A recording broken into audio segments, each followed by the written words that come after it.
Welcome to Book Talks with Dyan. Today's book is It Starts With Us by Colleen Hoover. Every ending has a beginning. This book beautifully captures the heartbreak and joy of starting over. Kirkus Reviews. The queen of the bestseller list, USA Today. Here's a quote from the book. We'll take it one step at a time, okay? One very slow step at a time, I suggest. Deal.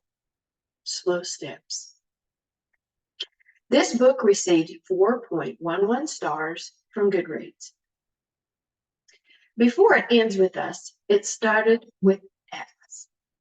Colleen Hoover tells fan favorite Atlas's side of the story and shares what comes next in this long anticipated sequel to the glorious and touching, that's from USA Today, #1 New York Times bestseller, It Ends With Us.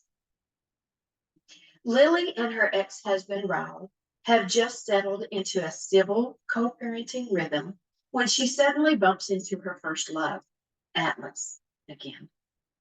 After nearly 2 years separated, she is elated that for once, time is on her side. And she immediately says yes when Atlas asks her on a date.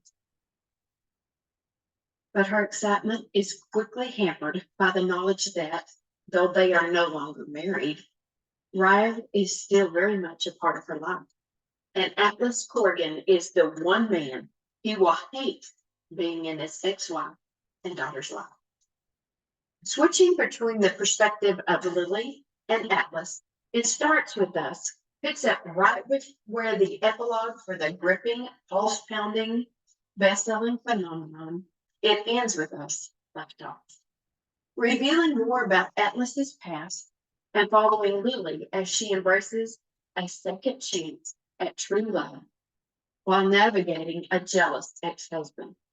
It proves that no one delivers an emotional read like Colleen Hoover. Anna Todd, New York Times bestseller. I gave this book 4 stars. I enjoyed this book, I really did. It kept my interest, it made me happy, and I'll admit, I wish he'd written a longer book. I got to the last chapter and was disappointed that it had jumped ahead so quickly. I wasn't ready to be finished with this book. I am going to read some quotes that hit me hard. Those of you that know my past will understand why. Anyone who has ever left a manipulative, abusive spouse and somehow stayed that course deserves a medal, a statue, a freaking superhero movie. Society has obviously been worshiping the wrong heroes this whole time because I am convinced it takes less strength to pick up a building than it does to leave an abusive situation. Nothing you have done and nothing you could do excuse any man's hands on you with anger. Remember that, Lily. You made the right choice by leaving that situation. You should never feel guilty for that. Pride is the only thing you should feel. Sometimes people think if they love a broken person enough, that can be what finally repairs them. But the problem with that is the other person just ends up broken too. What can I say? I agree with all of these quotes completely. Thank you for listening, and I hope to see you again soon.